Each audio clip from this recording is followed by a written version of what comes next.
இயமம், நியமம், ஆசனம், பிராணாயாமம், பிரத்யாகாரம், தாரணை, தாரணை, தியானம், சமாதி. இதுதான் நம்ம அட்டாங்க யோகத்துக்குள்ள 8 யோக நிலைகள் அப்படின்னு இருக்கு. கண்ணும் மா யோக கடவுள் ஈர்க்கும் இடம் எது? உண்ணும் வாயும் உடலும் உயிருமாய்.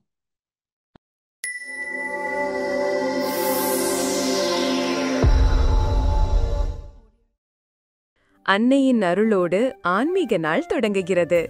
ஜூலை 10 காலை நடராஜர் அபிஷேகம் மற்றும் மாலை வேல்மாறல் யாகம். ஜூலை 11 காலை பாதுகா பூஜை மற்றும் மாலை சிறப்பு சத்சங்கமும் மற்றும் கேள்வி பதில் அமர்வு. ஜூலை 12 காலை ஆரோக்கிய முத்திரை முகாமும் மாலை ஹோமியோ முகாமும் நடைபெறுகிறது. ஜூலை 13 காலை கடையநல்லூர் பயண தரிசனம். ஜூலை 10, 12 பிற்பகல் ஓம் மந்திர வழிபாடு. ஜூலை 11, 13 காலையில் சுவாச பயிற்சி வகுப்பும் நடைபெறுகிறது. அனைவரும் வருக, அருளும் ஆனந்தமும் பெருக. அன்னை சகுந்தலா தவசாலை, காசி தர்மம், கடையநல்லூர், தென்காசி. நமது திருமூலர் இயம நியம வகுப்புல இப்ப நம்ம பயணிச்சுக்கிட்டு இருக்கோம். வாசி ஓட்டத்தை பற்றி தான் இப்ப நான் உங்களுக்கு திருமூலர் திருமந்திரத்துக்குள்ள, அதாவது இயமனிய அட்டாங்க யோகத்துக்குள்ள நுழையும் போது வாசிக்காக வேண்டிதான் உள்ள நுழைகிறோம். அதுல அட்டாங்க யோகத்துல என்ன இருக்கு உங்களுக்கு எல்லாம் தெரியும் அப்படி நம்புறேன். ஏன்னா நீங்க பல தலங்களை கண்ட பிள்ளைங்க தான் இதுல இருக்கிறீங்க. அட்டாங்க யோகத்துக்குள்ள என்ன இருக்கு அப்படின்னு பாத்தீங்கன்னா, அங்க முதல்லையே இயமம், நியமம், ஆசனம், பிராணாயாமம், பிரத்யாகாரம், தாரணை, தாரணை, தியானம், சமாதி. இதுதான் நம்ம அட்டாங்க யோகத்துக்குள்ள 8 யோக நிலைகள் அப்படின்னு இருக்கு. இயம நியமம் கொள்ளுவன கொள்ளல், தள்ளுவன தள்ளல், அது இயம நியமத்துக்குள்ள அடங்கியது. ஆனா இயம நியமத்துக்குள்ள கொள்ளுவன கொள்ளல்ங்கிறதுல அவர் எத்தனை போட்டிருக்காருங்கிறத பார்த்து தனித்தனியா நம்ம எடுத்து உரைக்கும் போது அது எப்படி நமக்கு வாழ்வியல் கோட்பாட்டோடு இணைஞ்சு வருது அப்படின்னா, எப்படி திருக்குறள்ல புலால் மறுத்தல், கள்ளுண்ணாமை, பிறன்மனை நயவாமை அப்படிங்கிறதெல்லாம் வருதோ அது எல்லாமே இயம நியமத்துக்குள்ள வந்துடுது. அப்ப அந்த இயம நியமத்துக்குள்ள நான் உள்ள நுழைஞ்சு உங்களுக்கு சொல்ல வரும்போது திருமூலர் திருமந்திரத்திலேயே இந்த இயம நியமத்தை தனி சப்ஜெக்டாவே போட்டுக்கிறாரு. அவரே அதுல கள்ளுண்ணாமை, புலால் மறுத்தல், பிறன்மனை நயவாமை அந்த தலைப்பிலே அவர் நிறைய கொண்டாந்துருக்கிறார். அப்ப நான் நீங்க நினைக்கிற மாதிரி, அம்மா நீங்க 1ஆவது வகுப்பு பாடத்துல இருந்து எங்களுக்கு சொல்லலையே அப்படின்னு நீங்க நினைக்க வேண்டாம். இயம நியமம் வரும்போது அதுல என்ன இயம நியமம் இருக்குங்கிறத நம்ம உதாரணத்துக்கு எடுக்கும்போது அவருடைய பாடல்கள்ல இருந்தே உதாரணத்துக்கு எடுத்துக்கலாம். திருமூலர் திருமந்திரத்திலிருந்தே கொல்லாமை அப்படிங்கிற சப்ஜெக்ட்ல அதுல 10 பாடல் வரும். இந்த 10 பாடலையும் சொல்றேன். அப்புறம் இயம நியமத்துக்குள்ள வரும்போது யாக்க நிலையாமை, செல்வம் நிலையாமை, அப்புறம் பதவி நிலையாமை, இது எல்லாமே வரும். அதுல அவர் அந்த சப்ஜெக்டே சொல்லியிருக்கிறார். அதுல இருந்தே நம்ம எடுத்துக்கோம். அப்படிங்கும்போது மோரார்லெஸ் உங்களுக்கு நிறைய விஷயங்கள் உங்களுக்கு அந்த அட்டாங்க யோகத்துக்குள்ளேயே திருமூலருடைய எல்லா விதமான நிலைப்பாடுகளையும் நீங்க கொண்டுட்டு வந்துடலாம். உங்களுக்கு நான் ஒரு சின்னதா உங்களுக்கு ஒரு உதாரணம் உங்களுக்கு நான் சொல்றேன். அதை நீங்க உள்வாங்கி கொண்டீர்களே ஆனால் இந்த திருமூலர் கதைகள்ல ஒரு சின்ன சின்ன கதைகள் சொல்லி நான் உங்களை கூட்டிட்டு போகணும்னு விரும்புகிறேன். ஏன்னா சப்ஜெக்ட் ஹெவியான சப்ஜெக்ட் பற்றி பேசும்போது அதுக்குள்ள போகும்போது உங்களுக்கு தூக்கம் வந்துடும். அப்புறம் பெருமூச்சு விட்டு திணறி போவீங்க. ஐயோ இவ்வளவு பெரிய சப்ஜெக்ட் நம்ம எப்படி படிச்சுக்கணும், ஆர்வம் இருக்கு. ஆனா இப்போ என்ன என்ன காரணம் என்ன காரியம் அப்படின்னு எடுத்துக்கிட்டீங்கன்னா, மற்ற எல்லா யுகத்தை விட கலியுகத்துல நமக்கு நிறைய பேர் இந்த ஆன்ம தேடல்ல ஈடுபட்டு இருக்கிறாங்க. மற்ற யுகங்கள் எல்லாத்திலுமே இயல்பான வாழ்க்கை முறைன்னு இருந்தது. இப்போ நம்ம இயல்புக்கு மாறான வாழ்க்கை முறையை நம்ம போய் அங்க சலிச்சிட்டோம், ரொம்ப சலிச்சிட்டோம். அதாவது தேவையில்லாத உணவு, தேவையில்லாத உடை, தேவையில்லாத சிந்தனை, தேவையில்லாத வாழ்க்கை முறை, அங்க போயிட்டு அங்க ரொம்ப சலிப்பு வந்துருச்சு நமக்கு. ஐயோ இப்படி இருக்கு அப்படின்னு. அப்போ தேவையில்லாததுக்குள்ள நுழைய இங்கிருந்து ரொம்ப தள்ளி போயிடும். இப்ப மேக்க பார்த்து போனோம்னா கிழக்க பார்த்து உண்டான தூரம் தொலைஞ்சு தொலைவாகிக்கிட்டே போற மாதிரி. பொருளாதார தேடல் அப்படிங்கக்கூடிய பேர்ல அப்புறம் வந்து நம்மளுக்கு நாமளே நாகரிகம் எதுன்னு தெரியாத பட்சமாக நம்ம நடையில் ஒரு நாகரிகம், உடையில் ஒரு நாகரிகம், நகையில் ஒரு நாகரிகம், நம்மளுடைய பேச்சில் ஒரு நாகரிகம். தமிழும் தெரியாது, இங்கிலீஷும் தெரியாது.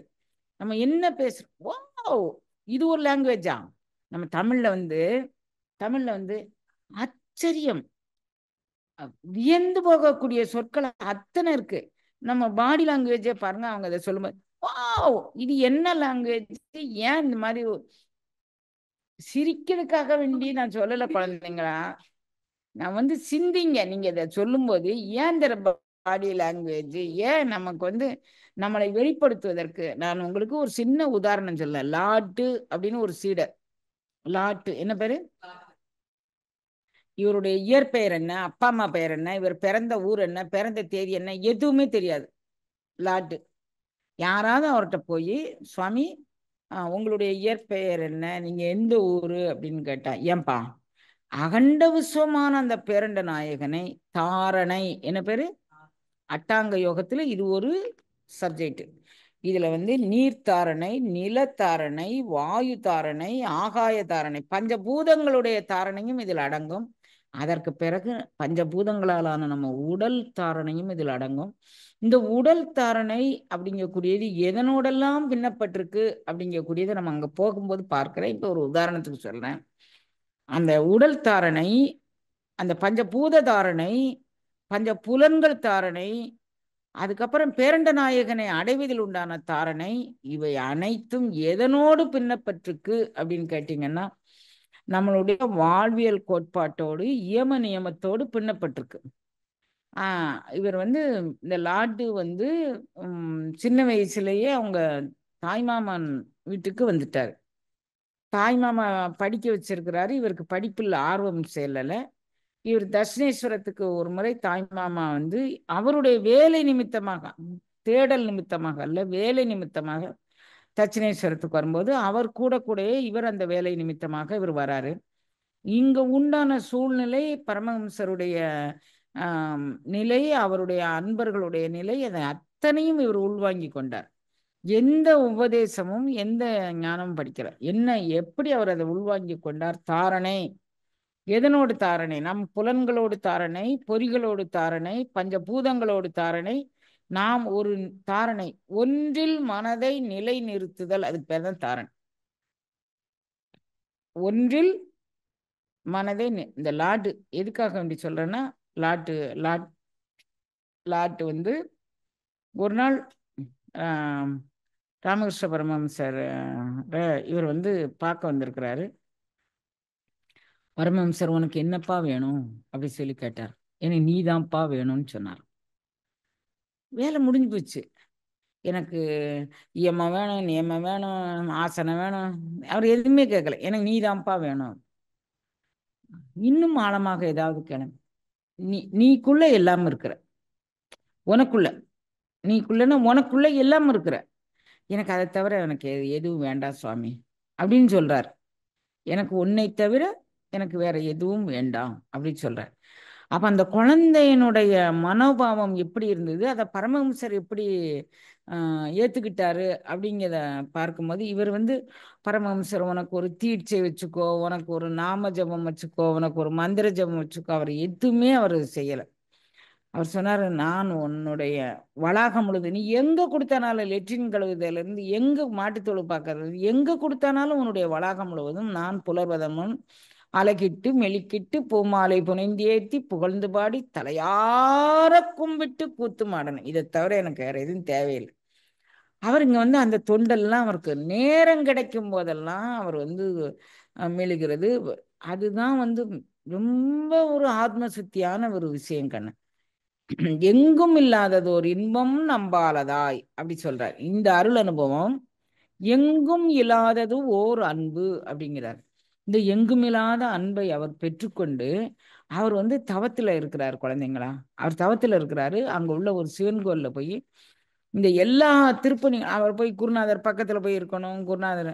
குருநாதருக்கு ஏதோ ஒரு வகையில் குருநாதருடைய ரூமை போய் துடைக்கிறது, கூட்டுறது, அங்கே லெட்ரின் கழுகி விடுறது, அவருக்கு துணி துவைச்சு கொடுக்குறது. தனக்கு முன்னால வேற எந்த சீடர்கள் இருந்தாலும் அவர் அதுக்காண்டி கவலைப்பட மாட்டார். அவர்களும் அந்த பாக்கியத்தை அனுபவிக்கட்டும் அப்படின்னு நினைப்பார். ஒரு நாள் வந்து இந்த சிவன் கோயிலில் போய் அவர் உட்கார்ந்து கண்ணை மூடி அப்படி இருக்கிறார். எங்கே இருந்தாலும் எனக்கு நீ வேணும் அப்படிங்கிற ஒன்றை தவிர அவர்கிட்ட வேற எதுவுமே இல்லை. சிவன் கோயிலில் போய் அங்கே போய் அவர் தவம் பண்ணிட்டு இருக்கிறாரு.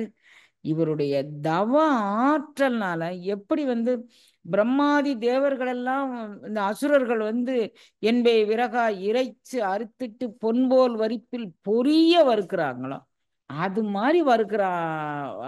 அது மாதிரினா அவங்க வந்து என்ன கேட்குறாங்க, எனக்கு நீண்ட ஆயுள் வேணும், நிறை செல்வம் வேணும், நான் யாரனாலும் ஜெயிக்கணும், யாரனாலும் எப்படி போகணும், அங்கே போகணும் இங்கே போகணும். லாட்டு அப்படி நினைக்கல.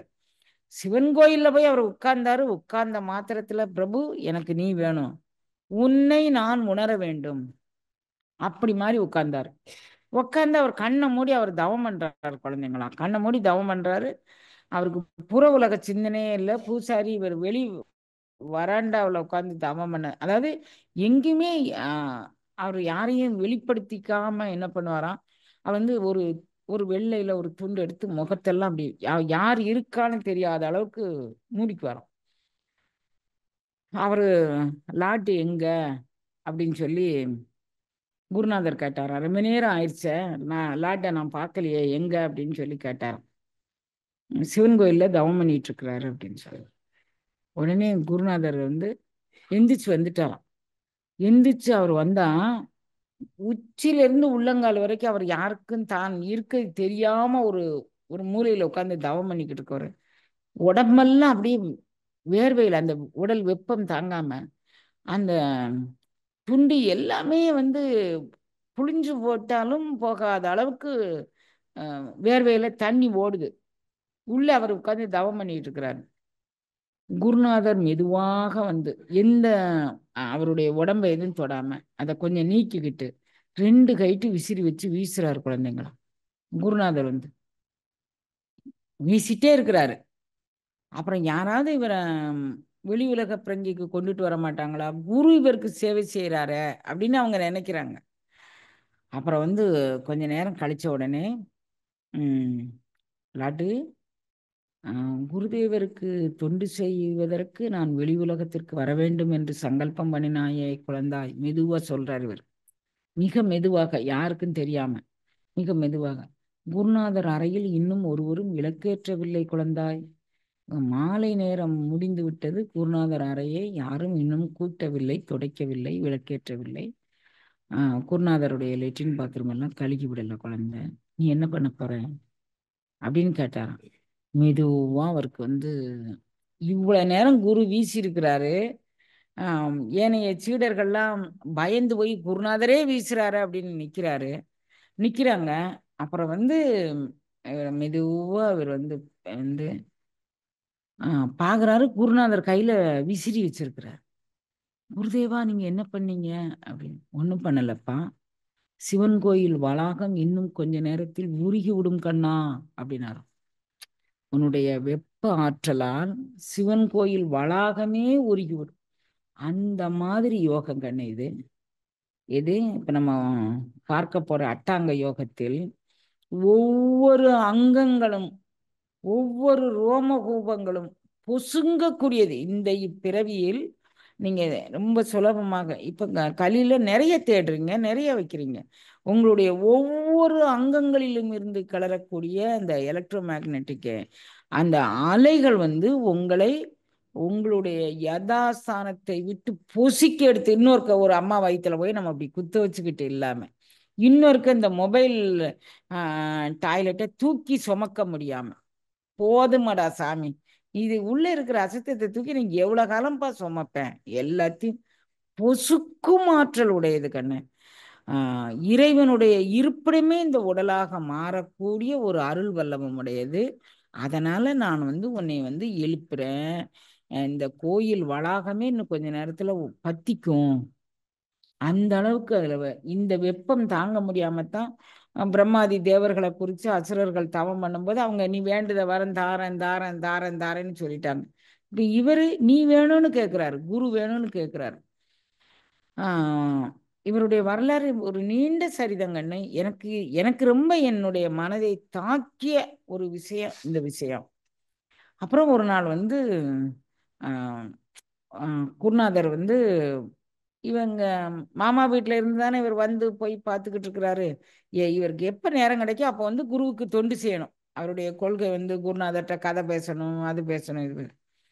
இவரை யாரோ ஒருத்தங்க வந்து பார்த்துட்டு, சுவாமி உங்களுடைய அப்பா அம்மா யாரு? உங்களுக்கு நீங்க எந்த ஊர்ல இருந்து வரீங்க அப்படின்னு. அகண்ட விசுவமான அந்த பேரண்டாற்றல் இருக்க புன்புலால் ஊர்த்தி சரீரத்தை பற்றி நீ கேட்கும் அவசியம் என்ன குழந்தாய்? இந்த நேரத்தை நீ அதுல தலையிடலாமே. இந்த நேரத்தை நீ வந்து அந்த பேரண்ட நாயகனை நோக்கிய உன்னுடைய அருள்முகமாக நீ திருப்பலாமா குழந்தாய் அப்படின்னு சொல்லி சொன்னாராம். அதுக்கு பிறகு யார் வந்து போய் அவர்கிட்ட போய் என்ன கேட்டுற முடியும், என்ன செஞ்சிட முடியும், நீங்க நினைச்சு பாருங்க. அப்போ இவர் வந்து ஒரு நாள் அவசரமா வந்துட்டு அவங்க மாமா வீட்டில் அவங்க இவருக்கு சாப்பாடு போடுறாங்க, வளர்க்குறாங்க, எல்லாம் செய்கிறாங்க. இவருக்கு சில பணிகள் வச்சிருக்கிறாங்க, அங்கேயும் போய் செய்யணும் தானே. அந்த பணிகளை செஞ்சால் தானே அவங்க தங்குமிடம் கொடுத்துருக்குறாங்க, சாப்பாடு போட்டிருக்காங்க, அவங்களுக்கும் கொஞ்சம் சுலபமாக இருக்கும். இல்லாட்டி நான் இங்கே போகிறேன், குருநாதர் இடத்துக்கே போகிறேன்னு சொல்லிட்டு இங்கே குருவுக்கும் வந்து சுமை கொடுக்க விரும்பலை, அங்கேயும் அவங்களுக்கும் சுமை கொடுக்க விரும்பலை. இவர் வந்து தன்னாலான உதவி எல்லாமே இங்கேயும் செய்கிறாரு, அங்கேயும் செய்கிறாரு. 2-3 தினங்களாக குருவை பார்க்க வர முடியல அவருக்கு. பிரபு நான் இன்றைக்கு உன்னைய காணாம என்னால் உயிர் தரிக்க முடியாது பிரபு அப்படின்ட்டு அங்கேருந்து ஓடி வந்துட்டாரு. வந்தா இவர் அங்கேருந்து காமார்புகூர் போயிருக்காரு அப்படின்ட்டாங்க. இங்கேருந்து போய் நைட்டில் போய் எங்கள் மாமா வீட்டில் போய் அங்கே செய்ய வேண்டிய வேலைகளை செய்யணும்.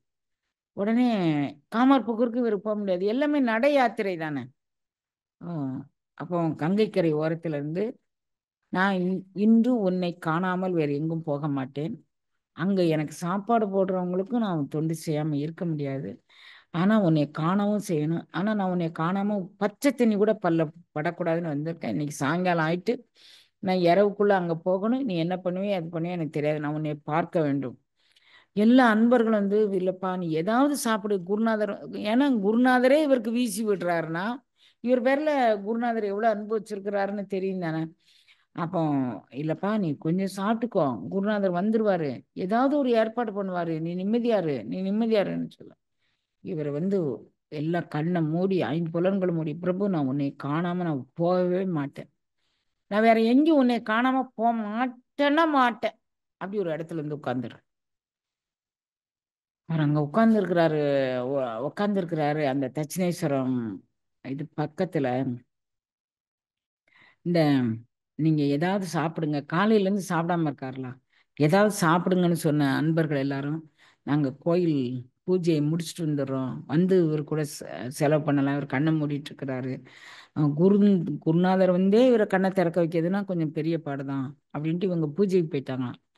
பூஜைக்கு போயிட்டு இவங்க அங்கேருந்து கொஞ்சம் பிரசாதம் எடுத்துட்டு வந்து, இது இது சாமி பிரசாதம்னு சொன்னால் ஒருவேளை ஏற்றுக்கலாம் அப்படின்னு நினச்சி கொடுக்கலாம் அப்படின்னு சொல்லி அவர் வரும்போது சாமி பிரசாதத்தை கொண்டாந்து இவர் முன்னால் கொண்டாந்து வச்சுட்டு நிற்கிறாங்களாம்.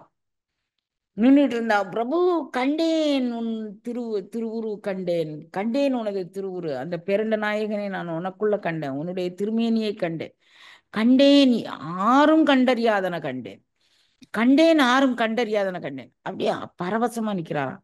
இவங்கெல்லாம் பிரமிச்சு போய் பாக்குறாங்களாம். ஒரு ஒளிவெள்ள திருமேனியாக பிரபு நின்றுட்டு இருக்கிறாராம். ராமகிருஷ்ண பரமஹம்சர் இவர் முன்னிலையில் ஒரு ஒளிவெள்ள இவர் அப்படியே சாஸ்திராங்கமா நமஸ்காரம் பண்றாங்க. இவங்க உறைஞ்சு போயிட்டாங்களாம். இது வந்து பிரபுவுடைய ஒளிவண்ண திருமேனி, இதுல நம்ம போய் விழலாமா விழக்கூடாதா, அவர் மேனியே வந்து வெப்பமாக இருக்கு, அதை ஆற்றுவதற்காக வேண்டி வந்தேன்னு சொல்லி ஐயா வந்து இன்னும் கொஞ்ச நேரத்துல அந்த சிவன் கோயில் வளாகமே உருகுனாலும் உருகிரும்னு தான் நான் வந்து விசிறுனப்பா, நீ ஒன்றும் பெருசா நினைக்காதன்னு சொன்னாரு. இப்போ அவருடைய சூழ்நிலை என்னவா இருக்கும் அப்படி அவரை நினைச்சிட்டு இவங்க எல்லாரும் அதிர்ந்து போய் அப்படி நிக்கிறாங்களாம். அந்த திருமேனியை பார்த்துட்டு இவர் வந்து அப்படியே அதை சிக்குன்னு பிடிச்சிட்டு ஏங்கி ஏங்கி ஏங்கி ஏங்கி அழுகுறாராம்.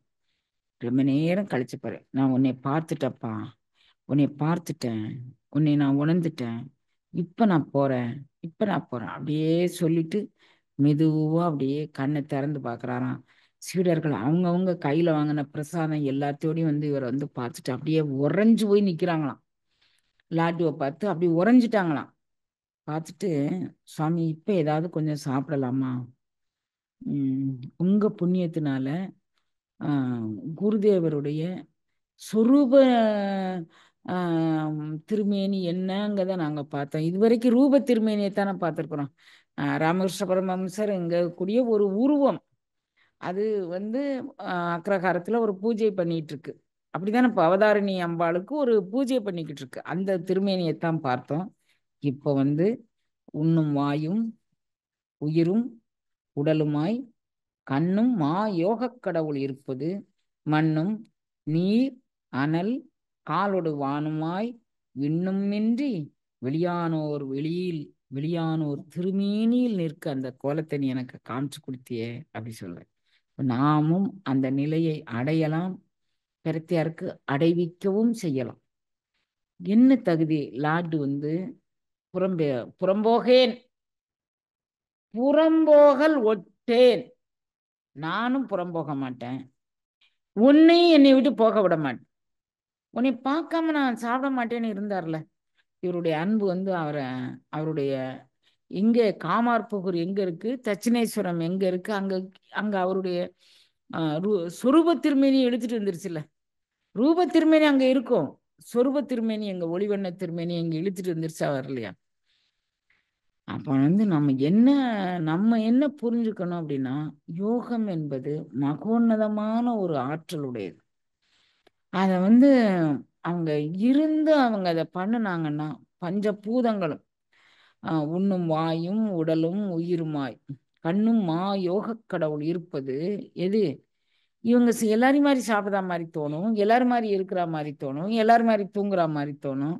அதனாலதான் வைணவ சம்பிரதாயத்துல குருநாதர் சாப்பிடும்போது பக்கத்துல இருக்காதீங்க, நம்மள மாதிரி தானே இவர் சாப்பிட்றாரு அப்படின்னு நீங்க நினைச்சிருவீங்க. ஆனா அவங்க சாப்பிடுற நிலையே வேற.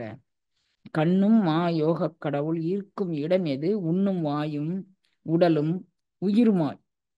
பார்க்கறதுக்கு நம்மள மாதிரி உண்ணும் வாய் இருக்கு, உடல் இருக்கு, உயிர் இருக்கு, நடை உடை பாவனை போட்டுக்கிறாங்க, பார்க்கறதுக்கு அப்படிதான் இருக்கு. ஆனா அவங்களுடைய சுரூபம் எப்படி இருக்கு அதை நீங்க பாருங்க. அவங்க வந்து வெளியான ஒரு திருமேனியை எல்லாம் உள்வாங்கி கொண்டு அவங்க இருக்கிறாங்க. இந்த லாட்டுவோடைய நிலையை நீங்க பார்த்துட்டு இருந்தீங்கன்னா அது வந்து சொல்லற்கு அரியது. அவருடைய நிலை நிறைய துறவிச் சீடர்கள்ல ராமகிருஷ்ண பரமஹம்சருடைய துறவிச் சீடர்கள் அவர்ல இவர் ஒருத்தர். இவருடைய தொண்டு அளப்பரும் கருணை வாய்ந்தது. இது பத்தி சொல்லவே முடியாது, வச்சுக்கலாம் ஒரு பக்கம். அப்படிப்பட்ட ஒரு தொண்டர், அப்படிப்பட்ட ஒரு இவங்கெல்லாம் எதை அடைஞ்சிருக்கிறாங்க? இந்த யோகத்தின் அட்டாங்க யோகத்தினுடைய முழு நிலையை அவர்கள் அடைந்தவர்கள். அதை எது மூலமானாலும் அடையலாம் அப்படிங்கக்கூடியதை உணர்ந்தவர்கள் அவர்கள். குருவுக்கு தொண்டு செய்து குரு இருக்கிற இடத்தை சுத்திகரம் பண்ணி குருவே அனைத்தும் என்ற ஒரு நிலையில் பார்த்து இப்படியெல்லாம் வாழ்ந்த ஒரு மகான்கள் வாழ்ந்த புண்ணிய பூமியில நமக்கும் ஒரு சந்தர்ப்பத்தை கொடுத்தான்ல இறைவன் வந்து. எனக்கு நீங்க நினைச்சு பாருங்களேன், அப்படி உறைஞ்சிரல நீங்க இந்த லாட்டுவோடைய அன்பையும் இந்த இதையும் பாருங்க. அப்ப நீங்க இந்த அருள் அனுபவத்தை பெற்றீங்கன்னா எப்படி உறைவீங்க குழந்தைங்களா? அதுக்குள்ள எவ்வளவு முழுகுவீங்க நீங்க நினைச்சு பாருங்களேன். குருதேவர் வந்து விசிறி விட்டு அந்த அந்த உடம்பெல்லாம் அப்படி தண்ணியா ஓடுது அப்படின்னு சொன்னா, குருநாதர் உனக்கு என்ன வேணும் குழந்தை அப்படின்னு கேட்கும்போது, எனக்கு நீதான் வேணும், எனக்கு வேற எதுவும் வேண்டாம் அப்படின்னு, கல்வி அறிவு நானே உனக்கு சொல்லித்தரேன் அப்படின்னு குருநாதர் வந்து இவருக்கு எழுத படிக்க சொல்லி கொடுத்தாராம். சுவாமி, என்னும் எழுத்து நீ, எழுதும் எழுத்து நீ, எழுது கோலும் நீ, நீயே அனைத்துமா இருக்கும்போது நான் இதை வச்சு என்ன சாமி செய்ய போறேன்? எனக்கு நீ இருந்தா போதும் சாமி, எனக்கு எனக்கு எழுத படிக்கலாம் நீ சொல்ல வேண்டாம். என்ன எழுத படிக்க சொல்லும்போது உன் பக்கத்துல இருக்கிறேன், நீ என் கையை பிடிச்சிட்டு எழுதுற பாரு, அது ஒண்ணு எனக்கு சுகமா இருக்கு. அதுக்காண்டி நான் வந்து உன்னுடைய புனிதமான நேரத்தை, எல்லா உயிர்களுக்குமான நேரத்தை நான் வீணாக்க விரும்பல சாமி. நீ வந்து உன் வேலையை பாரு, நான் வந்து உன்னை எங்கேயோ ஒரு இடத்துல இருந்து உனக்கு தொண்டு செய்து நான் பார்த்துக்கிறேன் அப்படி மாதிரி அவரு சொல்றாரு குழந்தைங்களா. இன்னும் அவருடைய வாழ்க்கையில் உண்டான சரித்திரங்கள் அங்கொன்றும் இங்கொன்றுமாக நான் உங்களுக்கு இந்த அருளாளப் பெருமக்கள் அடைந்த அனுபூதி நிலை நம்மளை வாழ வைக்கும் அப்படிங்கிறதுக்காக வேண்டிதான் அந்த அருளாளப் பெருமக்களுடைய அனுபூதி நிலையே பற்றி நான் உங்களுக்கு சொல்றதுக்கு காரணம் என்ன அப்படின்னா, யோகம் என்பது நீங்க ஏதோ மூக்க பிடிச்சுக்கிட்டு வாயை பிடிச்சுக்கிட்டு அப்புறம் வந்து ஏய் நீ என்ன செய்வ, ஏய் நீ என்ன செய்வ, இவனுக்கு எவ்வளவு அவமானம் இருந்தா அது இதுக்கு பேர் யோகம் இல்லை குழந்தை. யோகம் என்பது ஒன்றி இருத்தல் எதனோடு, பேரண்ட நாயகனோடு. புலன்கள் பொறிகள் அனைத்தையும் கொண்டு அவனுடைய திருவடியில கொண்டு சாத்திருது. அதுக்கான பயிற்சி தான் இந்த அட்டாங்க யோகம். அந்நிலை இந்நிலை என்று எண்ணாது அங்க நிக்கிறேன் இங்க நிக்கிறேன் அட்டாங்க நன்னிலை சென்று சார்மின். அவர் சொல்றார், திருமூலர் சொல்றாரு, அட்டாங்க நன்னிலை சென்று சார்மின். குழந்தைங்களா நீங்க எல்லாரும் வந்து அந்நிலை. நானும் எல்லா பக்கமும் போனேன் தங்கம். எங்க நாடும் நகரமும் நல்திருக்கோயிலும் சென்று தேடினேன். பின்ன கூடிய நெஞ்சமே கோயிலாய்க்கொண்டேன். என் நெஞ்சத்துக்குள்ள அவன் இருந்தாங்கன்னு அது ஒன்றி இருந்து கூடிய நெஞ்சம் எது கூடிச்சு, பஞ்ச பூதங்கள் அங்க செயல்படல, பஞ்ச பொறிகள் செயல்படல, அங்க வந்து அந்த கரணங்கள் தொழில் படல. அந்த இடத்துல நான் பிடிச்சேங்கன்னு. நீங்களும் அந்நிலை சென்று சேருங்கள். வேற எங்கேயாவது நின்று வாழ்நாள் எல்லை இல்லைல்லப்பா நமக்கு. இப்போ 60,000 60,000 ஆண்டு வாழ்ந்தாருன்னு தசரத சக்கரவர்த்தியை சொல்லாங்க. நமக்கு 100 ஆண்டு வாழ்றதுக்கு வசதி இல்லையப்பா. அப்போ வசதி இருக்கு அப்படின்னு சொல்றாரு கண்ணு அவரு. வசதி இருக்கு உங்களுக்கு. உங்க மூச்சை வந்து பிராணாயாமம் அப்படிங்கக்கூடியதுல உங்க மூச்சை நீங்கள் செம்மை செய்து கொள்ளலாம் அப்படின்னு சொல்றாரு. எப்படியப்பா செம்மை சொல்ல, கோவம் வரும்போது இப்படி படக்கு படக்குன்னு மூச்சு வருது பாருங்க. உடலை சீரான மனநிலையில் சீரான உடல்நிலையில் வைத்து கொள்ளாமல் சளி கபம் என்னென்னமோ சாப்பிட்டு கொஞ்சம் லோடு நீங்க இயல்பாக சாப்பிட்டு பாருங்க. கொஞ்சம் லோடு அதிகமா சாப்பிட்டு பாருங்க குழந்தைங்களா. இயல்பா சாப்பிட்டதுக்கும் கொஞ்சம் லோடிங் அதிகமானதுக்கும் நீங்க போய் ஒரு இடத்துல போய் உட்கார்ந்து பாருங்க. நீங்க நீங்க இயல்பா போய் உட்கார்ந்து பாருங்க. உங்களுக்கு இதெல்லாம் நீங்க வாட்ச் பண்ணியிருக்க மாட்டீங்க. ஏன்னா நீங்க சாப்பிட்டுட்டு போய் உடனே நேர்ல போய் ஒரு இதுல கம்ஃபர்டபுளா சேர்ந்துக்கிட்டு ஒண்ணு இப்போ இதை பாக்குறீங்க கையில வச்சிருக்கத, அப்படி இல்லைன்னா எதிரால டிவி இருக்கும், அதுல ஏதோ ஒண்ணு யாரோ யாரோட சண்டை போட்டு போவோம், யாரோ யாரோட திட்டிட்டு போவோம். இதுவா நமக்கு வேலை? நீங்க உங்க வாசியவே நீங்க கவனிச்சுட்டுங்களேன். போய் உட்கார்ந்த உடனே அப்படின்னு உட்காரும்போது இப்ப இந்த இந்த தொண்டைக்கு மேல உண்டான மூச்சைத்தான் நீங்க விடுவீங்க. நமக்கு 21,600 மூச்சு தான் ஒரு நாளைக்கு கணக்கு. அப்ப நீங்க இப்பவுமே 3 மூச்சு விட்டுட்டீங்க. இப்ப நீங்க இருந்து மூச்சு விட்டு பாருங்க. இருந்து மூச்சு விட்டு பாருங்க. உங்களுக்கு ஒரு மூச்சு எடுக்கிறதுக்கு அது எவ்வளவு நேரம் எடுத்துக்கணும்? ஒரு ஒரு நிமிடத்திற்கு 16 மூச்சு கணக்கு. அப்போ அப்படி மூச்சை நீங்க சுருக்குங்கப்பா. சரத்தை வீணாக்காதீங்க. சரம் என்றால் வாசி ஓட்டு. சரத்தை நீங்கள் வீணாக்காதீர்கள். கடவுள் வந்து நமக்கு சொல்லித்தரார் குழந்தைங்களா. சரம் வீணானா உங்களுக்கு ஆயுள் கம்மி. சரம் பேசி பேசி பேசி பேசி எப்பா பேசுறாங்க பேசுறாங்க பேசுறாங்க அவ்வளவு பேசுறாங்க. ஓஞ்சுதானா அது ஓயலை. எஸ்ஆர் நோன்னு சொல்ல தெரியலையே குழந்தைங்களா நமக்கு. உண்டு இல்லை. மனங்குளிர வாங்க, வணக்கம், சாப்பிடுங்க, முடிஞ்சு போச்சு.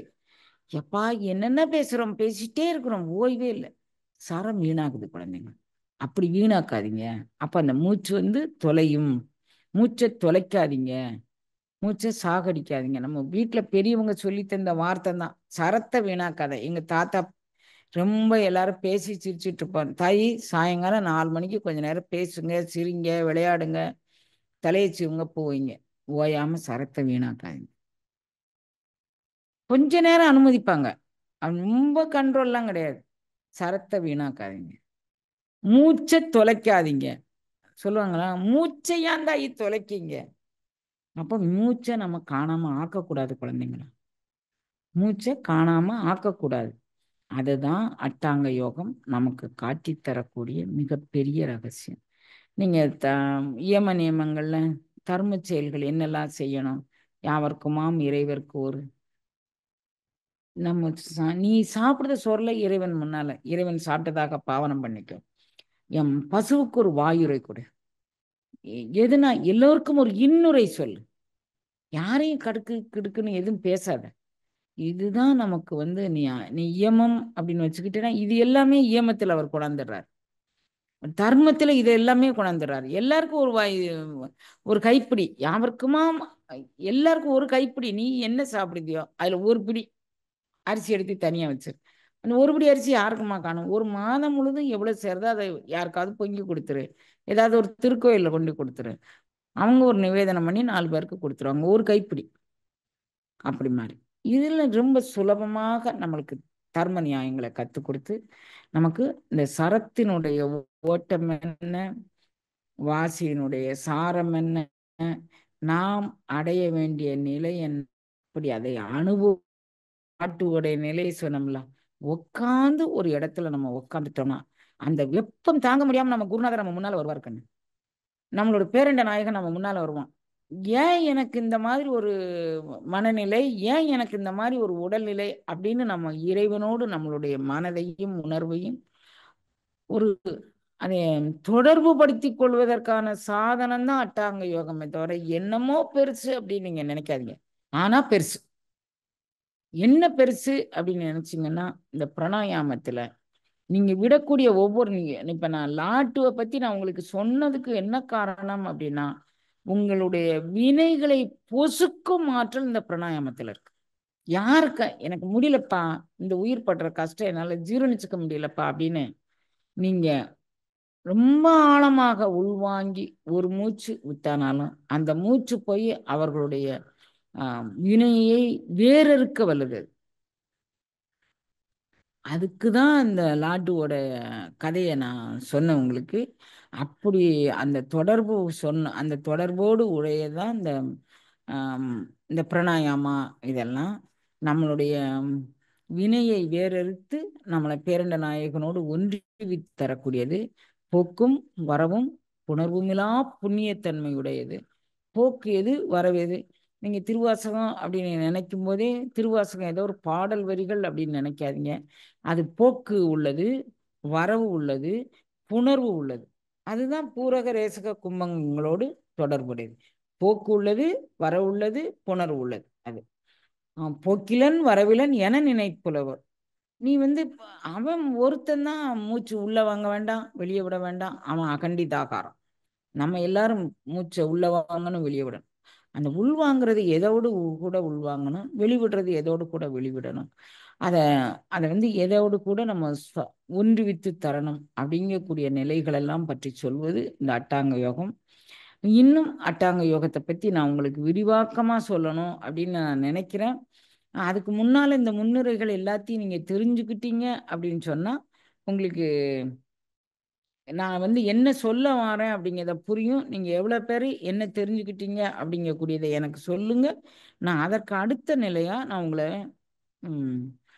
உங்ககிட்ட ஃபர்தராக நான் என்னுடைய பாடத்திட்டத்தை நான் எப்படி வடிவமைக்கணும் அப்படிங்கிறத நான் கொண்டுட்டு போகிறேன். நீங்கள் அதை என்கிட்ட சொல்லுங்க குழந்தைங்களா.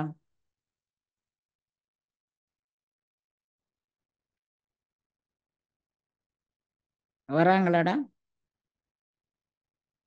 அன்னையின் அருளோடு ஆன்மீக நாள் தொடங்குகிறது. ஜூலை 10 காலை நடராஜர் அபிஷேகம் மற்றும் மாலை வேல்மாறல் யாகம். ஜூலை 11 காலை பாதுகா பூஜை மற்றும் மாலை சிறப்பு சத்சங்கமும் மற்றும் கேள்வி பதில் அமர்வு. ஜூலை 12 காலை ஆரோக்கிய முத்திரை முகாமும் மாலை ஹோமியோ முகாமும் நடைபெறுகிறது. ஜூலை 13 காலை கடையநல்லூர் பயண தரிசனம். ஜூலை 10, 12 பிற்பகல் ஓம் மந்திர வழிபாடு. ஜூலை 11, 13 காலையில் சுவாச பயிற்சி வகுப்பும் நடைபெறுகிறது. அனைவரும் வருக, அருளும் ஆனந்தமும் பெருக. அன்னை சகுந்தலா தவசாலை, காசி தர்மம், கடையநல்லூர், தென்காசி.